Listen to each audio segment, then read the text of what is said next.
Bismillahirrahmanirrahim. Al-Fatihah. Alhamdulillah.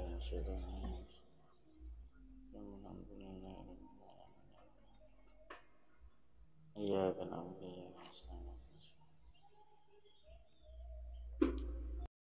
Bismillahirrahmanirrahim. Alhamdulillahirabbil alamin wassalatu wassalamu ala asyrofil anbiya wal mursalin Sayyidina Muhammadin Nabil Qasimil Amin wa ala alihi washabihi ajmain.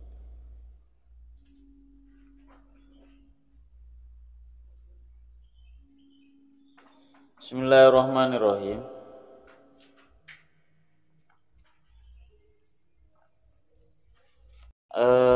Kita lanjut yang kemarin ya. Wabil jumlah ketemu Ishak. Wabil jumlati fasifatul qaimatu bidzatihi ta'ala qadimatun. Ketemu Din? Ketemu sampai yang kemarin. Wabil jumlah kesimpulannya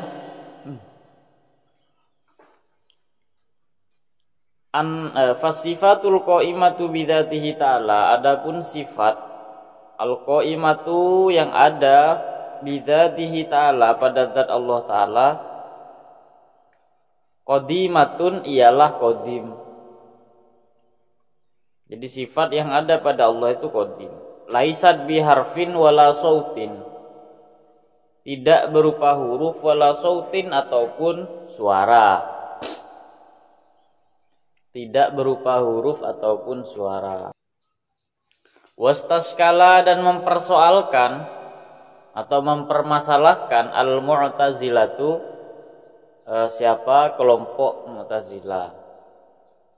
Jadi Mu'tazilah itu adalah salah satu aliran ya. Sebagaimana Ahlus Sunnah wal Jamaah ini adalah salah satu aliran, Mu'tazilah juga adalah aliran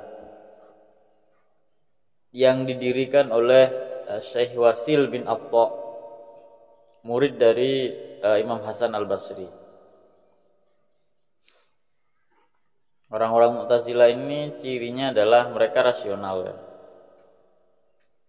Itu orang-orang Mu'tazilah. Dia ada sebelum ulama Ahlus Sunnah memang. Sebelum nomenklatur Ahlus Sunnah. Wastaskala dan mempermasalahkan al-Mu'tazilatu, kalangan Mu'tazilah, tentang apa? Wujuda kalamin, adanya terhadap adanya kalam min ghairi harfin, tanpa huruf. Jadi kalau dibilang Allah Ta'ala itu kalamnya tidak berhuruf dan bersuara, orang-orang Mu'tazilah mempertanyakan kok bisa ada kalam tapi enggak berupa huruf ataupun suara. Bagi mereka itu problem. Fa'ajaba ahlus sunnah, fa'ajaba lantas menjawab siapa ulama ahlus sunnah wal jamaah. Ulama ahlus sunnah wal jamaah ini menjawab bi anna haditsan nafsi kalamun, bahwa suara hati, bi anna haditsan nafsi, bahwa suara hati, haditsan nafsi maknanya suara hati. Kalamun ia disebut kalam. Yatakallamu bihi syakhsu fi nafsihi, yang berdialog bihi dengan kalam itu as-syakhsu siapa seseorang, bi nafsihi dengan dirinya sendiri. Ini counter dari ulama Ahlus Sunnah. Jadi kalau Mu'tazilah menyatakan masa ada kalam tapi dia enggak berupa huruf atau suara, ulama Ahlus Sunnah dengan gampang menjawab, ada kok.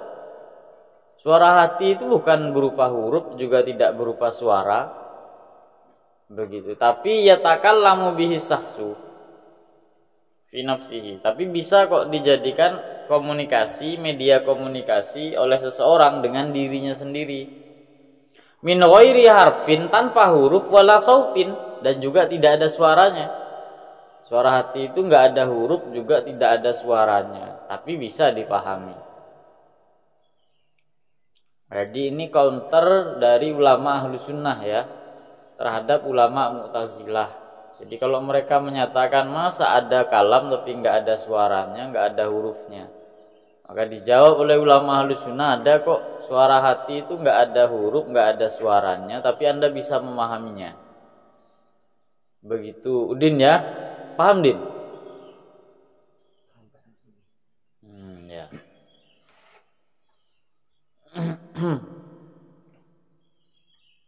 Ada juga yang berupa suara, tapi kadang nggak dipahami kan? Tut, misalnya gitu. Misalnya, dipahami nggak itu? Udin, dipahami nggak? Luar biasa memang. Beda memang kentutologi ini. Kentutolog ini ahli kentut berarti ya. Iya. Nanti buat ilmunya Din. Kalau perlu buat jurusan Din. Jurusan kentutologi. Itu menarik menurut saya. Pasti Dita itu akan masuk ke kelas itu. Senang deh.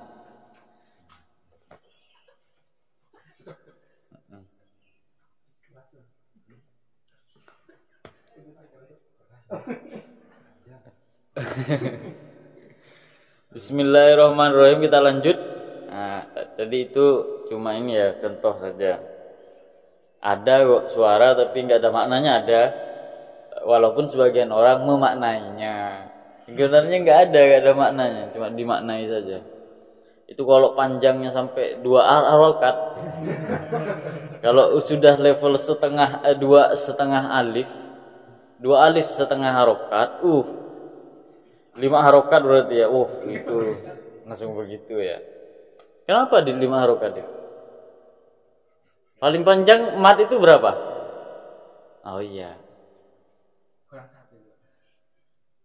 Apanya? Apanya kurang satu? Masa Amin mau ngurusin kentutnya Udin? Bukan gitu Udin. Itu tolong jadikan kenangan teman-teman. Bukan begitu Udin. Pokoknya kalau Udin ngomong nggak apa namanya, nggak nyaring. Masa cuma kentut tok yang nyaring kan? Giliran ngomong gitu. Udin tersipu. Ya, dia kan bentar lagi pulang, harus banyak disiksa ini. Biar nggak balik lagi ke sini. Udin ya, tetap balik. Oke, kita siksa kalau begitu yang lebih. Sampai Udin nyerah Pak, nyerah nggak balik lagi gitu. Oke, kita lanjut ya. Min ghairi harfin wala sautin. Walaisa muradu ahli sunnah. Bukanlah yang dimaksud oleh ulama ahli sunnah. Laisa muradu ahli sunnah. Bukan yang dimaksud oleh ulama ahli sunnah.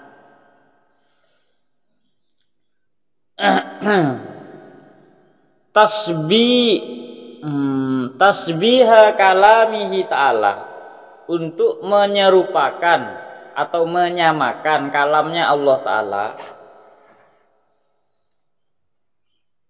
bihadisin nafsi, dengan bahasa hati atau kata hati atau suara hati ya.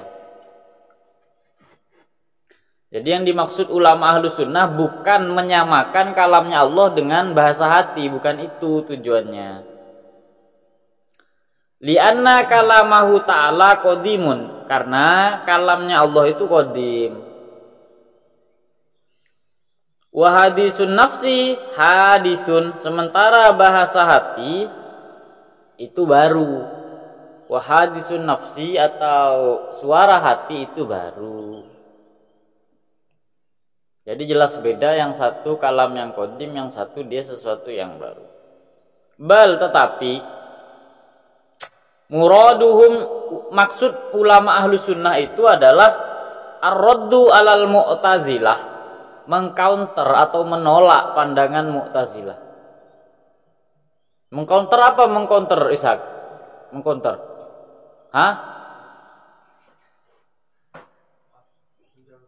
Menjawab, membantah. Ditulis di bukunya mengcounter itu, dibuat kamus bukunya. mengcounter atau menolak alal Mu'tazilah terhadap kalangan Mu'tazilah. Fi qaulihin tentang pendapat mereka, la yujadu kalamun min ghairi harfin wala sautin. Tidak ada atau tidak dijumpai suatu kalam min ghairi harfin tanpa huruf wala sautin ataupun suara. Ini counter, istilahnya kalau dalam mantik ini membuat kontradiksinya, membuat pertentangannya. Jadi kalau Mu'tazilah bilang tidak ada kata yang dia tidak memiliki huruf atau suara, ulama Ahlussunnah ada kok. Suara hati dia memiliki dia adalah kata yang tidak berhuruf ataupun bersuara. Kira-kira seperti itu. Wa dalilu wujubil kalami lahu ta'ala. Adapun bukti ala wujudil wa dalilu wujubil kalami lahu ta'ala. Dalil wajibnya sifat kalam lahu ta'ala bagi Allah ta'ala ialah qauluhu ta'ala, firman Allah. Firman Allah ta'ala, a'udzubillahi minasyaitonirrajim, wa kallamallahu Musa taklima. Wa kallama, dan berfirman Allahu, siapa Allah Subhanahu wa taala, Musa terhadap Nabi Musa takliman, dengan firman yang sesungguhnya. Jadi memang Allah itu berkalam, dan Allah berkalam dengan siapapun yang dikehendakinya. Faqad asbata, sungguh menetapkan siapa Allah, li nafsihi, bagi dirinya sendiri, kalaman, menetapkan kalam. Jadi Allah sudah menetapkan bahwa dia itu punya kalam atau bersifat kalam. Wal kalam, adapun sifat kalam, ya ta'allaku bima ya ta'allaku bihil ilmu, dia berelasi dengan apa yang ya ta'allaku bihi al ilmu, dita'alluki oleh sifat ilmu. Jadi sifat kalam sama relasinya dengan sifat ilmu. Sifat ilmu relasinya apa saja, Ma'ruf?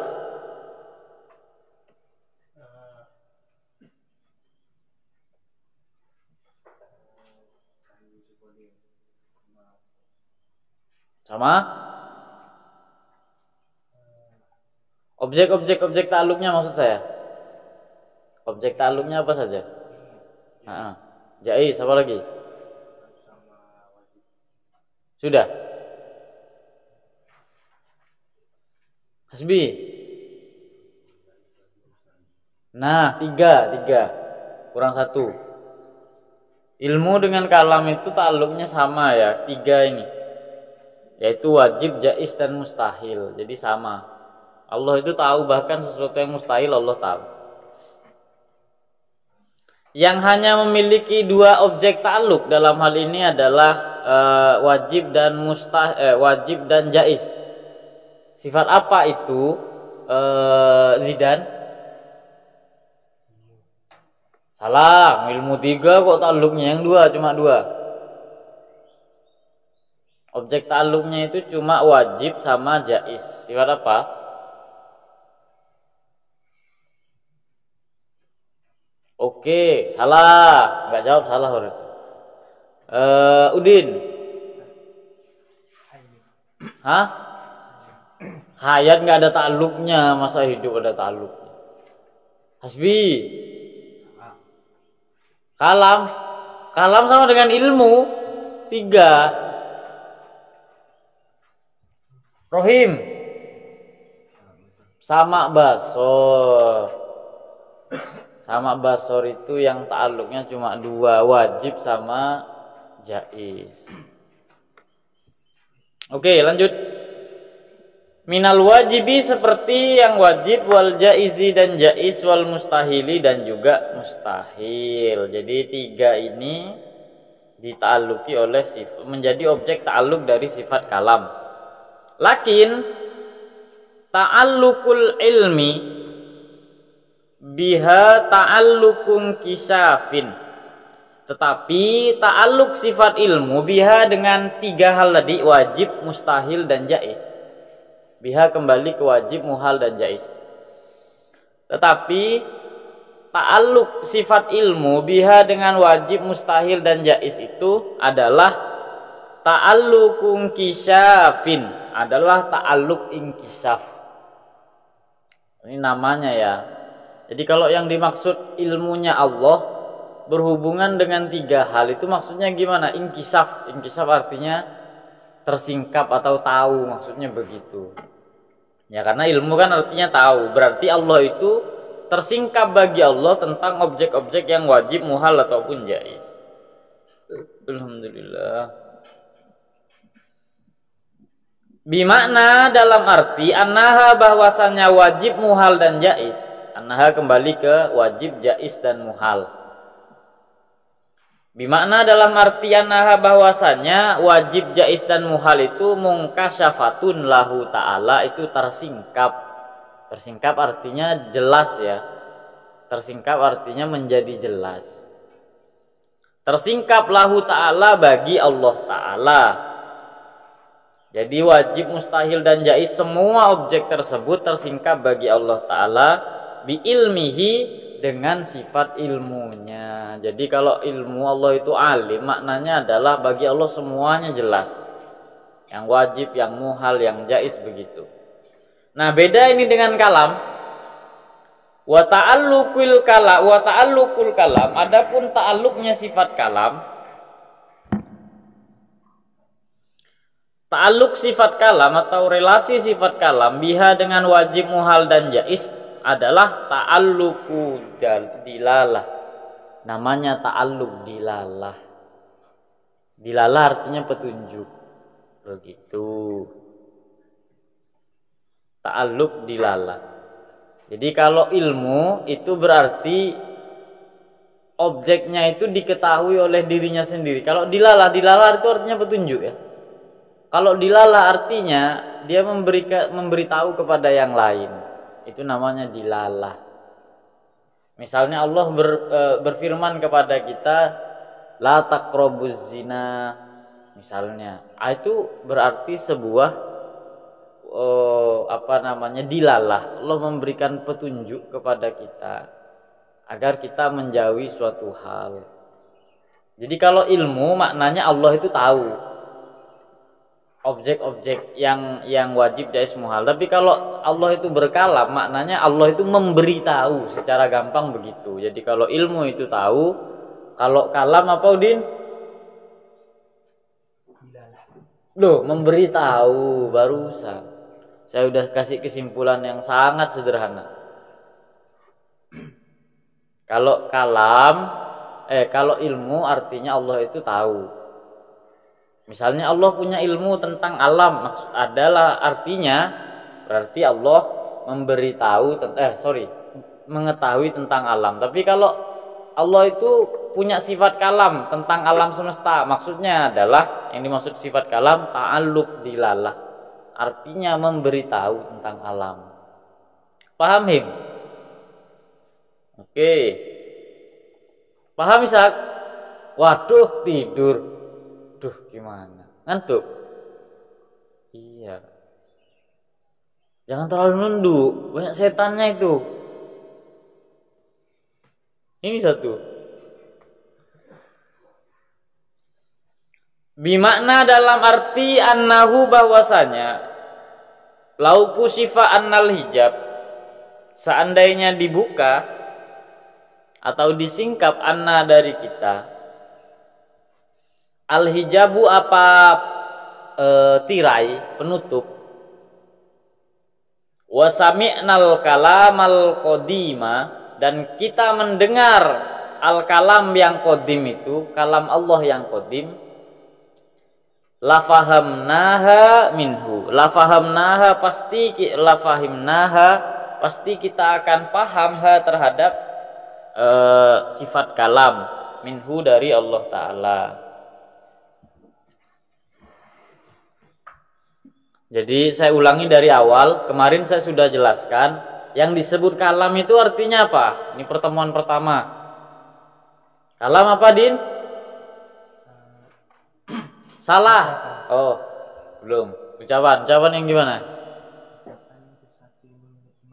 Nah, yang betul langsung sesuatu yang memiliki makna itu yang disebut kalam. Jadi kalam adalah apapun yang memberi kita makna.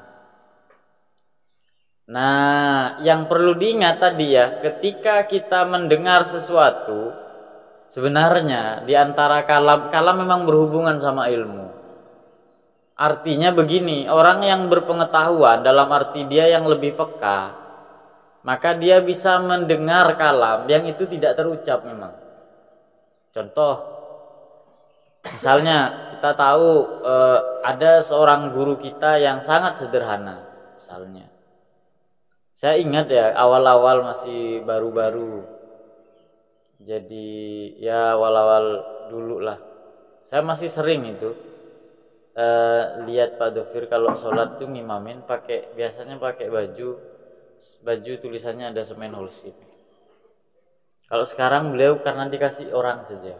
Jadi beliau sebenarnya nggak terlalu ini juga, nggak suka beli baju. Dari dulu yang saya kenal beliau pakai kaos sederhana sekali. Sebenarnya itu adalah sebuah kalam bahwa ya kita sebagai murid juga sama. Sebisa mungkin dalam hal-hal tertentu diajarkan untuk sederhana. Tapi dalam hal yang lain silahkan kita mewah. Dalam pengetahuan, dalam buku misalnya. Begitu. Dalam buku, dalam pengetahuan silahkan Anda bermewah-mewahan. Tapi kalau dalam hal-hal yang biasa ya sudah sederhana saja. Begitu Dita kan? Yang penting cukup makan Dit. Nah, jual apa kayak nggak masalah.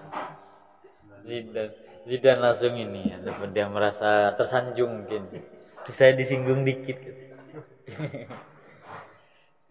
Siapa tahu kan Anda beli sesuatu. Tapi itu kan sebuah kalam, Din. Kalam itu dalam arti tadi, padahal itu tindakan atau perilaku beliau yang nggak ada omongannya. Tapi kita bisa mengambil makna. Kalau bagi saya itu berharga, momentum-momentum seperti itu berharga. Ada ya momen yang tidak akan kalian dapati, walaupun kalian sama-sama santri di sini, menurut saya.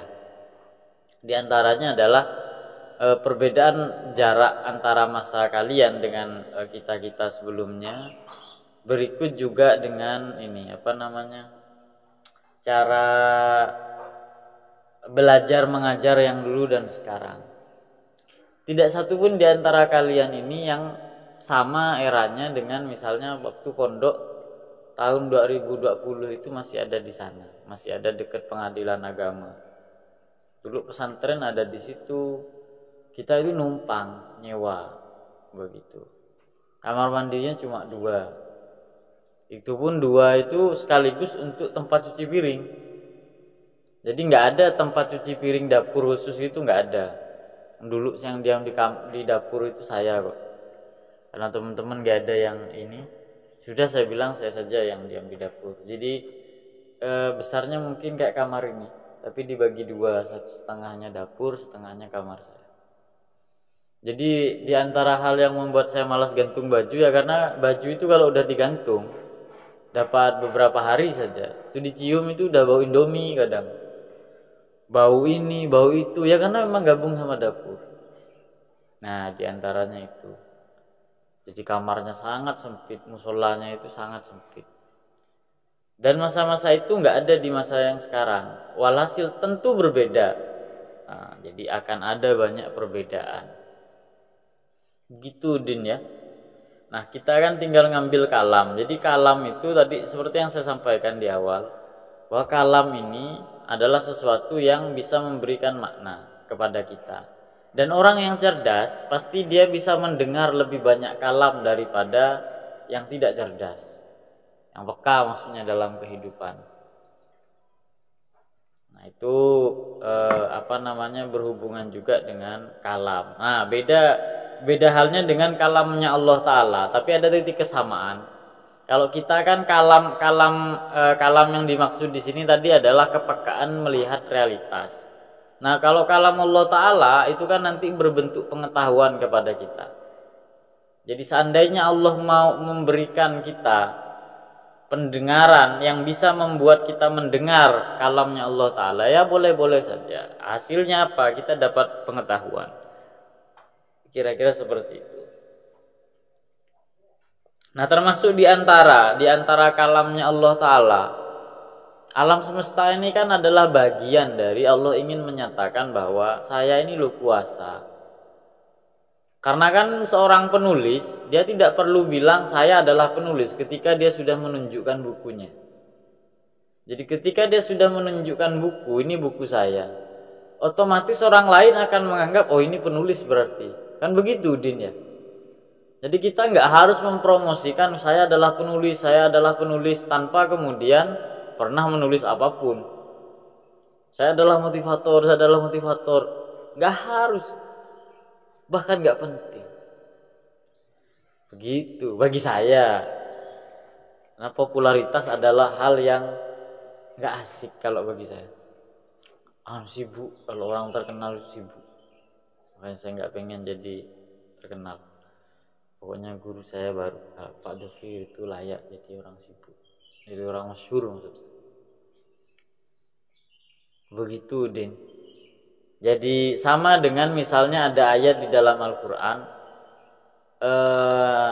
gimana ayat itu berbunyi, qalu bala syahidna alastu bi rabbikum. Allah itu bertanya ya, kepada manusia seluruhnya ketika ada di alam arwah, yang banyak dijelaskan oleh ulama tafsir begitu. Apa yang ditanya oleh Allah? Alastu bi rabbikum. Artinya apa, Him? Him, apa artinya, Him? Dita, apa artinya Dita?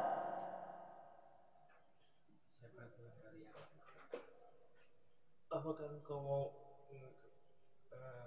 mengakui saya? Alastu, bukankah aku adalah Tuhan kalian? Punya maru kepanjangan. Bener sih, cuma kepanjangan. Alastu, bukankah aku Tuhan kalian? Gitu. Qalu, mereka menjawab, bala syahidna.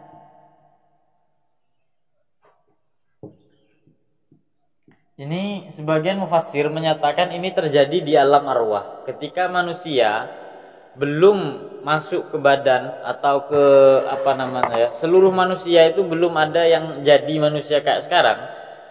Mereka akan mengalami satu tahapan atau yang disebut sebagai alamul arwah. Di alamul arwah itu Allah kemudian berfirman, alastu bi rabbikum, bukankah aku adalah Tuhan kalian? Lalu kita semua menjawab, qalu bala syahidna. Ya, kami bersaksi ya Allah, begitu. Ini kalau versi beberapa tafsir. Tapi dalam ilmu tauhid kita perlu tahu ya bahwa ketika Allah berfirman itu tidak berupa suara. Otomatis alastu bi rabbikum itu bukanlah kalam dalam arti omongan, bukan. Tapi apa? Alastu bi rabbikum adalah momen ketika Allah sendiri belum ada alam semesta. Itu sama dengan posisi kita bilang alastu bi rabbikum, begitu. Lalu kemudian Allah menciptakan alam semesta. Ketika alam semesta itu tercipta, itu sama dengan perkataan qalu bala syahidna, begitu.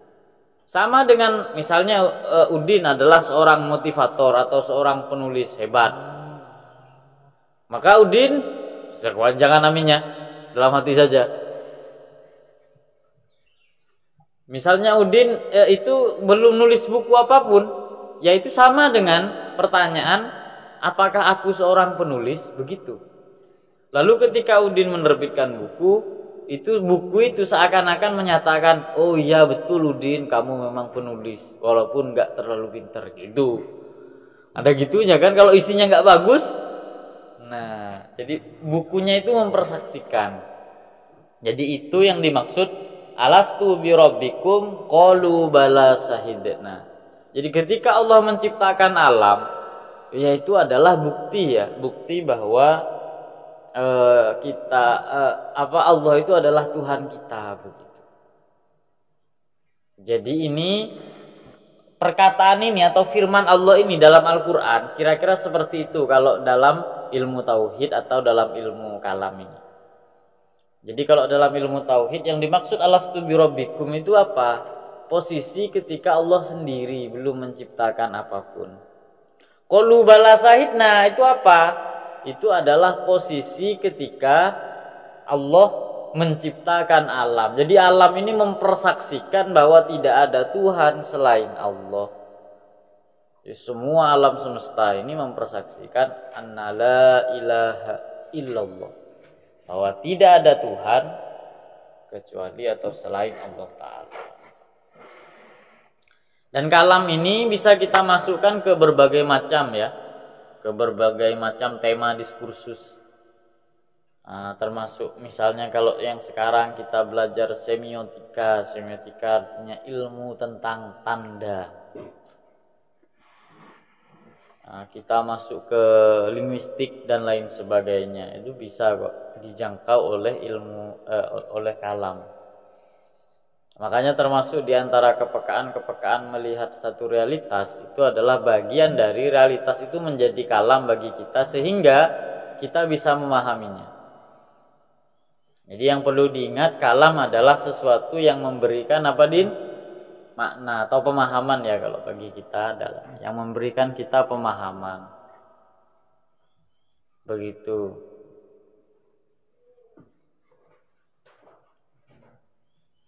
Oke, sampai di sini ada yang tidak dipahami? Udin. Pak, saya kurang ngerti tentang alastu-birabbikum Pak, menurut ilmu tauhid gimana? Dalam ilmu tauhid ini simbol. Begitu. Jadi alastu birabbikum itu adalah simbol atau momentum ketika Allah sendiri. Itu sama dengan ungkapan alastu birabbikum. Bukankah aku Tuhan kalian? Ketika Allah menciptakan alam, itu juga simbol bahwa qalu bala syahidna. Seakan-akan alam itu menyatakan, iya ya Allah, Engkau Tuhan kami. Kami sungguh bersaksi akan hal tersebut. Begitu, Din.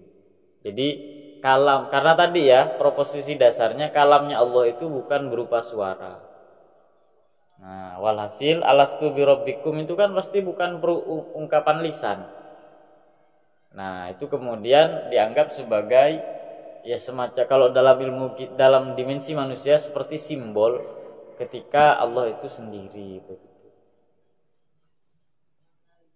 Kalau penafsirannya gini Pak, itu alastu birabbikum kan banyak ustaz di sana. Kalau ayat ini alastu birabbikum itu sebelum kita mau dikelarin dari perut ibu, sebelum kita lahir, kita ditanya sama Allah, apakah kamu mengakui bahwa saya Tuhanmu? Kalau kita mengakui kalau balai syahidnya, kalau kita nggak mengakui, kita nggak dilahirkan gitu. Oh iya. Kalau kita mengakui baru kita dilahirkan. Kalau gitu Pak. Ya entah ya tafsir itu dari mana, tapi nanti bisa dicek ya. Yang jelas begini ya, memang ada kecenderungan bahwa ayat ini digunakan sebagai tafsir bahwa setiap anak itu memang terlahir Islam. Padahal enggak seperti itu. Jadi kecenderungan umumnya orang-orang menganggap bahwa setiap anak yang terlahir itu dia Islam. Padahal dalam teks itu enggak ada, dalam wahyu itu enggak ada. Makanya ada perselisihan pendapat bahkan antara Imam Syafi'i dengan Imam Hanafi tentang status bayi yang masih kecil belum balik dan dia mati. Jadi tidak ada hadis ataupun ayat di dalam Al-Qur'an yang menyatakan bahwa manusia lahir dalam keadaan Islam. Yang ada itu dalam keadaan fitrah. Nah, makna fitrah itu artinya dia memiliki potensi.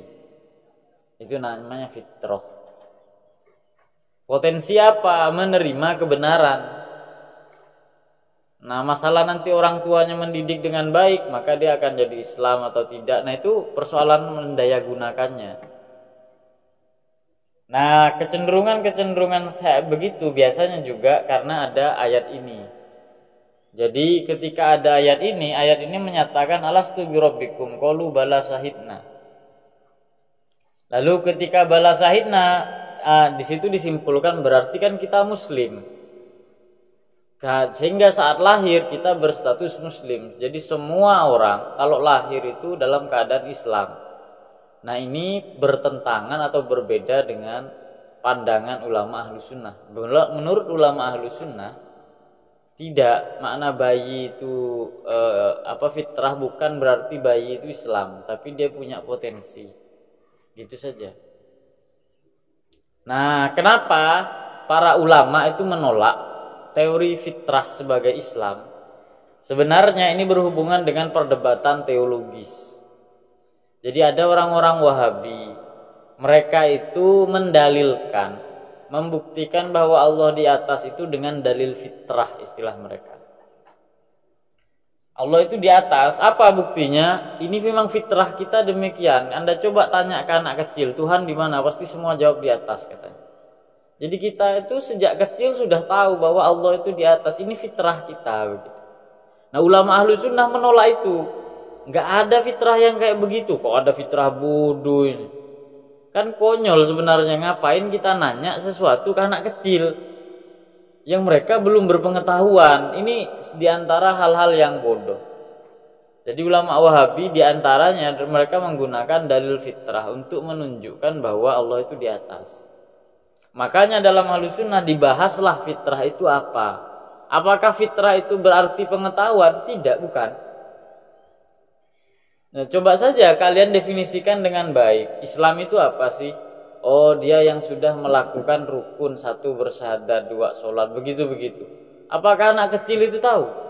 Rukun Islam ada berapa? Kalau memang dia sejak kecil lahir sudah Islam, artinya kan dia tahu minimal rukun Islam itu gimana.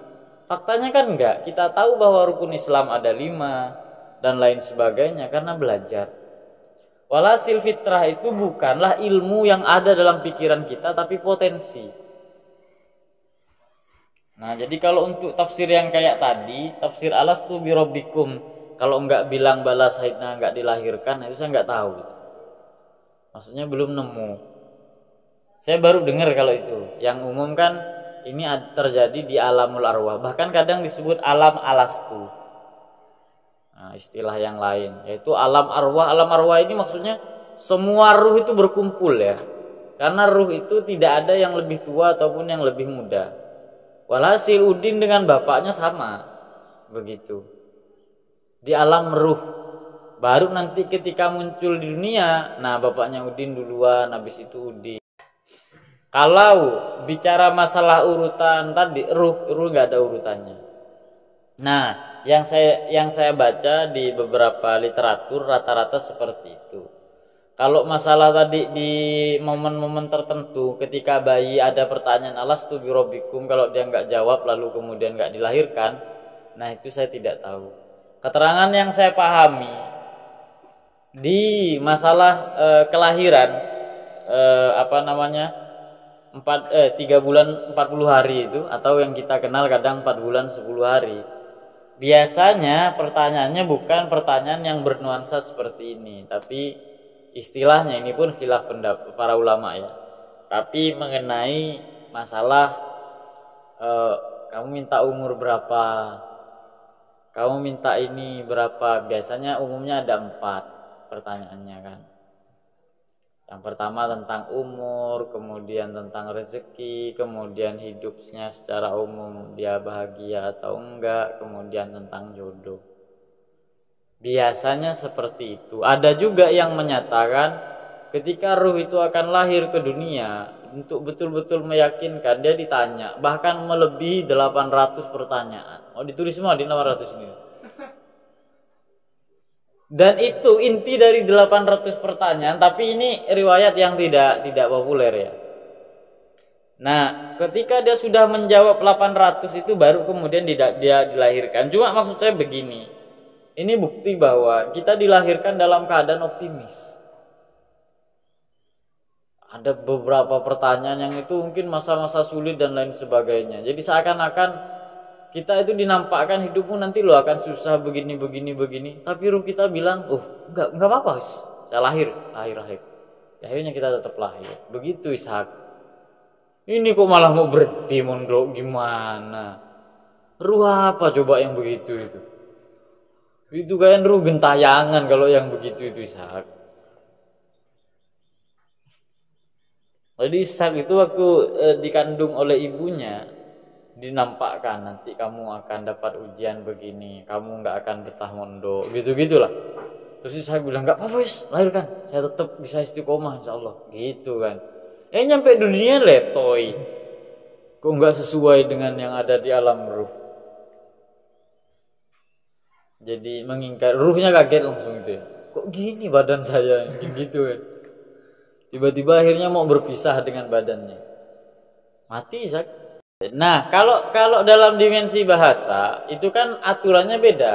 Di ilmu misalnya di ilmu nahwu disebut isim tasniyah kalau ada syarat-syarat tertentu. Kalau itu dipenuhi ya benar menurut nahwu. Di masalah kalam beda lagi. Begitu. Makanya di nahwu jaa Zaidun benar apa salah Ishak? Jaa Zaidun. Betul. Padahal Zaidnya mana? Mana? Yang mana Zaidnya itu mana? Kalian tahu mana? Yang mana Zaid? Kok dibilang jaa Zaidun? Kan bohong itu. Zaid nggak ada kok dibilang datang. Kan begitu. Baru paham. Dibilang Zaid sudah datang. Mana? Di sini loh nggak ada. Yang datang itu yang mana? Zaid yang datang itu. Berarti kan bohong dalam ilmu fakta. Tapi kan dalam bahasa yang penting sesuai dengan syarat-syaratnya maka sudah dianggap benar. Bagaimana dengan Tuhan? Nah, dengan Tuhan ini kalau memang secara masalah nahwu Anda buat tasniyahnya ya silahkan. Tapi dalam masalah akidah itu bagaimana? Nah, itu yang problem. Dalam masalah akidah jelas problem. Bahkan ya di dalam Al-Qur'an tidak ada domir yang kembali kepada Allah dan Rasulnya itu kemudian digabung jadi dua. Enggak ada redaksi huma di dalam Al-Qur'an untuk misalnya barang siapa yang bertakwa kepada Allah dan Rasulnya dan barang siapa yang tidak bermaksiat kepada keduanya. Nah, istilah keduanya itu enggak pernah ada. Pasti kembalinya domir itu selalu dipisah. Allah dan Rasulnya tetap saja Allah dan Rasul. Enggak ada domir huma, hak itu yang dikembalikan untuk Allah dan Rasul. Padahal ini digabung dengan Nabi ya. Apalagi sampai buat Tuhan tandingan, jelas itu murtad itu.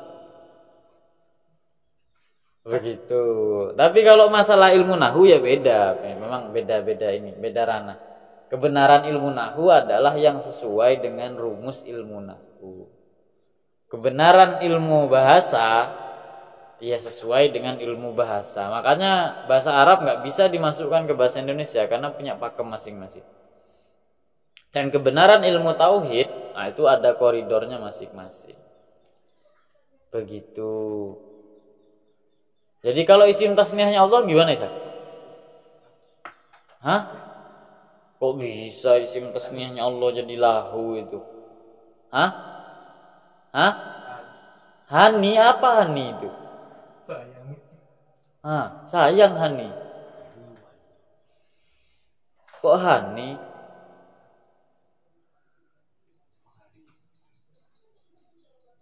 Allah menjadi hani kan jauh. Zaidun menjadi Zaidani masih mending.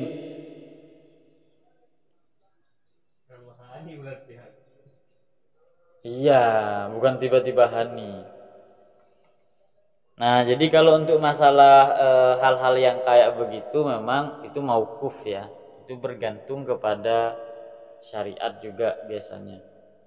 Bahkan di dalam ilmu mantik itu ada kok beberapa hal. Misalnya Allah tidak boleh disebut ada genusnya. Karena nanti berhubungan dengan ketika dikatakan ada genus memungkinkan ada yang lain. Ya, begitu-begitu. Biasanya oleh para ulama diberi penjelasan khusus ketika berhubungan dengan Tuhan.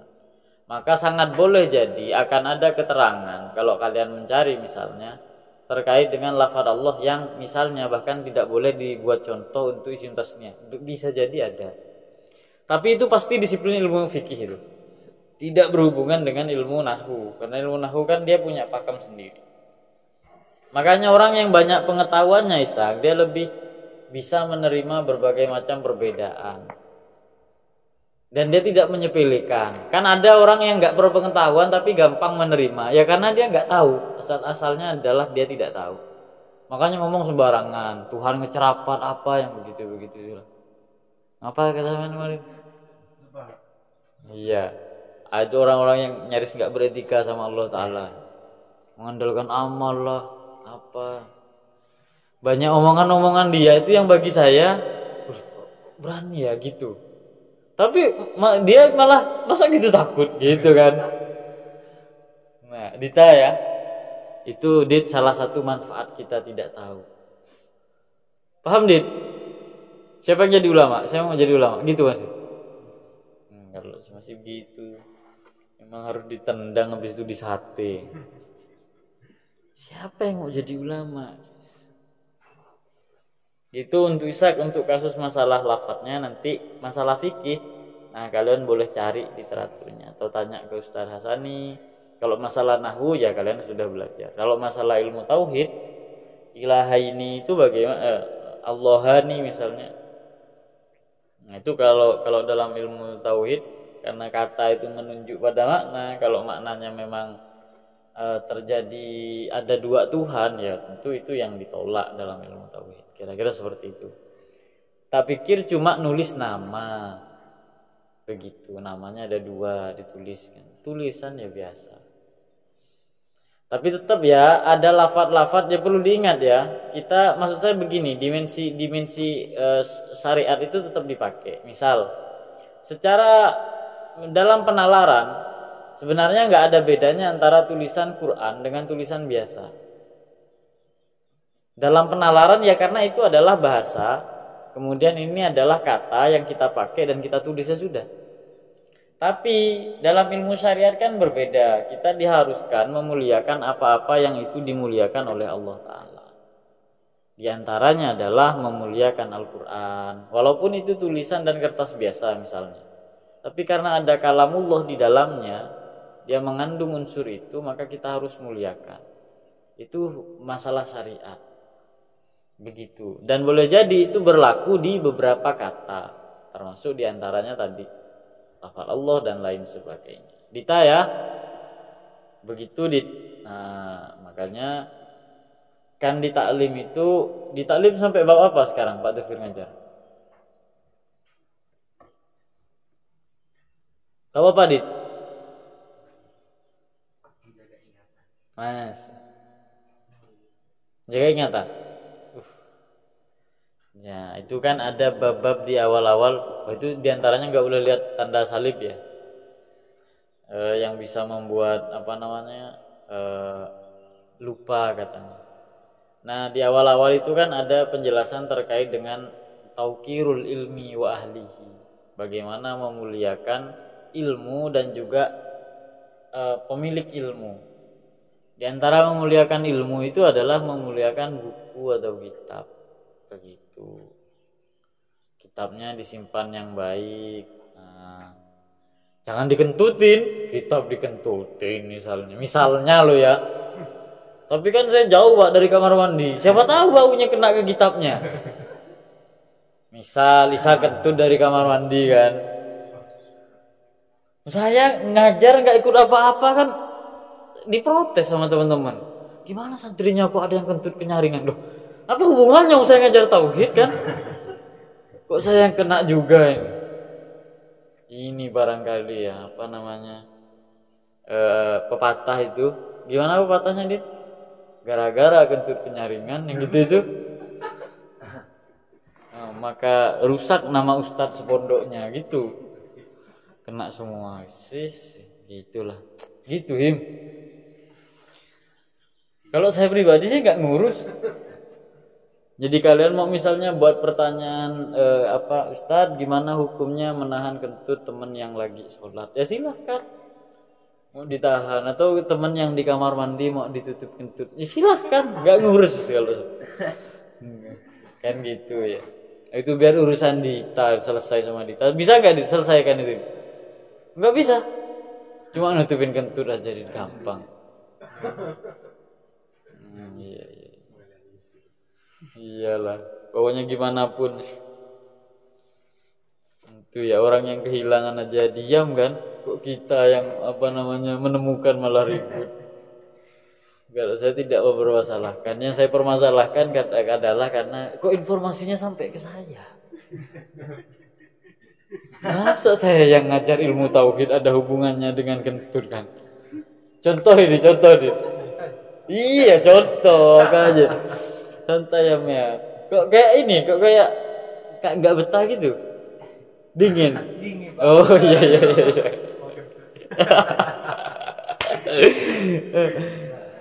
Tahan sih Dan. Iya. Pokoknya kalau pas ngaji, misalnya Udin mau kentut, langsung dipanggil Dita, Zidan, suruh tahan. Aduh, iya. Itu keunikan yang barangkali nggak ada di kampus ini, Din. Yang begini. Nah, diantaranya adalah tadi ya, menjaga pengetahuan dengan cara memuliakan kitab. Begitu, dengan dibawa dengan cara yang baik, tidak disimpan di bawah pantatnya, begitu kan. Wah, saya itu ya punya prestasi. Saya sering bilang, mungkin kalau Dita sama Rohim pernah mendengar. Di antara prestasi menurut saya yang saya lakukan adalah saya tidak pernah membawa kitab ini sejajar kayak begini, ini nggak pernah. Itu bagi saya prestasi dari dulu, dari waktu saya masih mondok. Jadi saya nggak pernah bawa kitab di jalan begini ini, yang sejajar dengan pantat, itu nggak pernah. Bahkan buku catatan itu saja jarang sekali.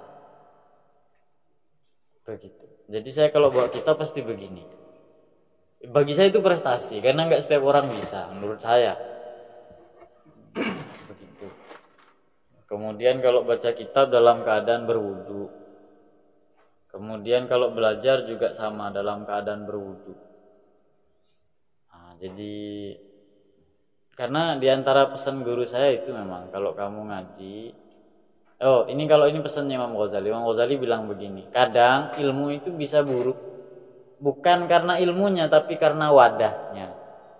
Imam Ghazali mencontohkan air langit itu atau hujan, hukumnya dia najis apa suci, Ishak? Suci kan? Tapi dia masuk ke ember yang di situ ada katakanlah kotoran Udin.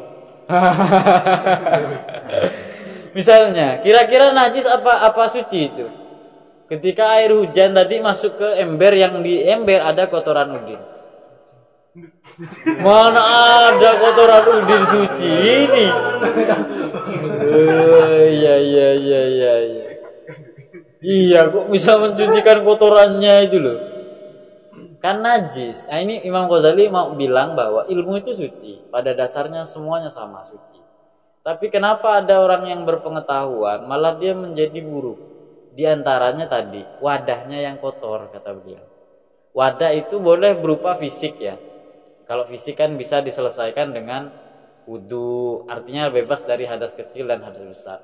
Atau batin, misalnya dia sudah niat sejak awal belajar itu, sudah niat, wah nanti saya mau tak jadi motivator lah di depan ibu-ibu. Saya akan membanggakan diri saya. Ibu-ibu tak tanya di mana suaminya, suruh bunuh biar nikah dengan, misalnya udah ada punya keinginan buruk kayak begitu. Misalnya ini Din, ada temen ngaji gitu misalnya. Maka itu kata Imam Ghazali adalah bagian dari yang akan bisa membuat ilmu itu ternodai. Kalau jadi motivator saja nggak apa-apa. Kalau jadi motivator ibu-ibu juga nggak apa-apa. Tapi menyuruh ibu-ibu membunuh suami-suaminya, nah itu problem. Nah, atau menyuruh ibu-ibu bercerai dengan suaminya lalu Udin menikahi suaminya, nah itu juga problem. misalnya contoh. Jadi diantaranya kan gitu ya. Jadi ilmu itu sesuatu yang baik, tapi kadang karena dia masuk ke badan yang buruk, maka ilmu itu buruk. Makanya diantara hal yang saya lakukan sesuai dengan pesan guru saya dulu, Guru saya bilang kalau kamu belajar sebisa mungkin ada tirakat. Jadi belajar atau ilmu itu adalah berarti kamu punya golok katanya, punya pisau. Tapi kalau nggak ditirakati biasanya tumpul, nggak bisa dipakai. Makanya kalau kalian merasa punya ilmu, kok ilmunya itu kayaknya nggak ada gunanya, dipraktekkan repot begitu. Itu boleh jadi masalah tirakatnya nggak ada, nggak ditirakati, maksudnya begitu. Misalnya ya, kalian belajar ilmu nahwu, tahu kalam begini, tapi suruh baca kitab kok nggak bisa, itu artinya kan nggak tajam. Padahal kalian punya pisau kok nggak bisa digunakan untuk menebang sesuatu atau memotong sesuatu. Boleh jadi itu belum diasah. Dita ya. Nah, jadi itu pesan guru saya dulu waktu saya masih SMA. Dan guru saya memberikan opsi. Guru saya perempuan. Jadi Ibu Nyai yang memberikan pesan ke saya. Dan kalau bisa katanya tirakat itu harus ada yang istiqomah. Lalu beliau ngasih saran, apakah kalian senang puasa, silahkan puasa Senin Kamis. Kalau kalian suka wiritan, ya monggo wiritan tertentu. Yang penting istiqomah, setiap hari harus ada katanya. Kalau kalian suka sholat, ya sudah sholat malamnya dijaga. Pokoknya yang bernuansa seperti itu. Atau kalau enggak kalian dawamul wudu. Nah saya ngambil yang terakhir. Jadi saya ngambil dawamul wudu. Jadi kalau batal wudhu lagi, begitu. Batal wudhu, ya kita wudhu lagi.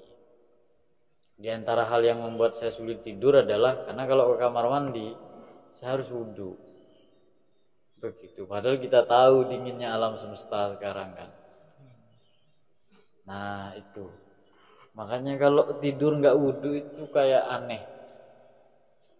Bagi saya pribadi. Jadi di antara hal yang membuat saya galau adalah biasanya dulu pernah kita ada di tempat yang memang airnya sulit.